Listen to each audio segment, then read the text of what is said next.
Salam damai Tuhan kita Yesus Kristus selalu menyertai kita. Semoga hari ini kita semua sehat walafiat.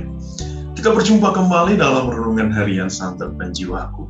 Saudara-saudari yang dikasihi Tuhan, kembali gereja hari ini mengundang kita semua untuk merenungkan firman Tuhan yang akan kita dengar dari Injil Lukas bab 14 ayat 25 sampai 33. Mari kita mendengarkan firman Tuhan.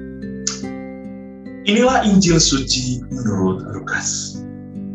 Pada satu kali banyak orang berduyun-duyun mengikuti Yesus dalam perjalanannya.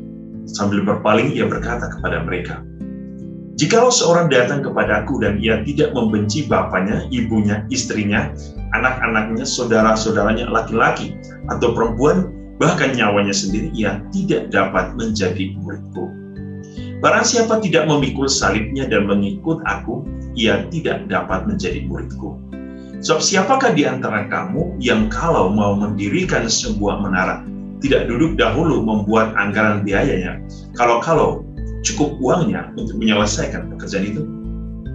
Supaya jikalau ia sudah meletakkan dasarnya dan tidak dapat menyelesaikannya, jangan-jangan semua orang yang melihatnya mengejek dia." Sambil berkata, orang itu mulai mendirikan, tetapi ia tidak sanggup menyelesaikan. "Atau raja manakah yang kalau mau pergi berperang melawan raja lain, tidak duduk dahulu untuk mempertimbangkan, apakah dengan 10.000 orang ia sanggup menghadapi lawan yang mendatanginya dengan 20.000 orang?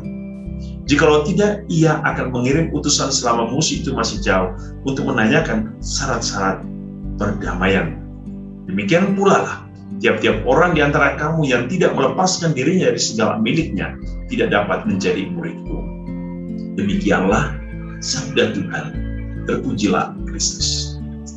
Saudara-saudariku yang dikasihi Tuhan, ada beberapa hal yang Yesus sampaikan kepada kita melalui firman-Nya hari ini yang mau mengingatkan kita tentang bagaimana persekutuan atau bagaimana relasi kita dengan Allah.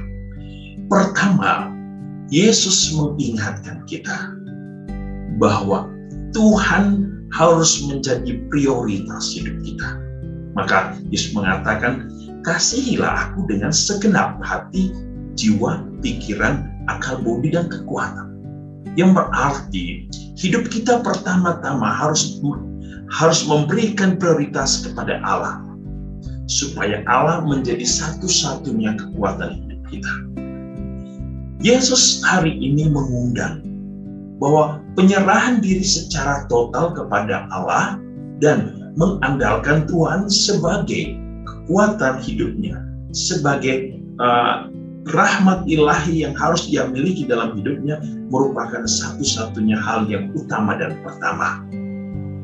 Maka Yesus mengingatkan kita bahwa segala sesuatu yang ada di dunia ini yang diberikan kepada kita, baik sesama kita maupun seluruh harta kita, hanyalah sebuah sarana yang mengundang kita untuk bisa berjalan kepada Allah.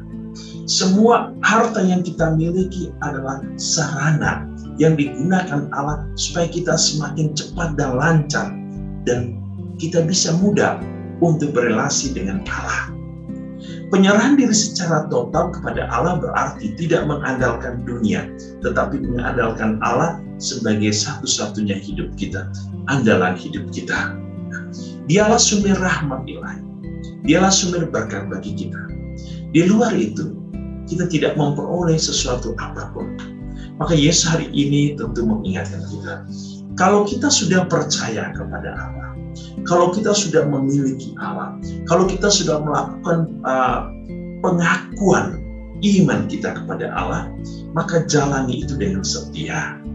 Selesaikan perjalanan itu sampai akhir. Nah, sama seperti Yesus katakan hari ini, iman yang sudah dimulai harus diakhiri.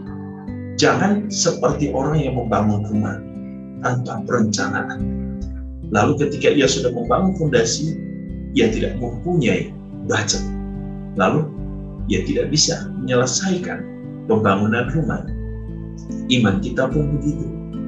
Kalau kita sudah percaya kepada Allah, maka kita harus bangun kehidupan kita, fondasi hidup kita dan kita mendirikan kekuatan dan rumah iman kita, agar rumah iman kita menjadi tempat di mana kita untuk memuji Allah.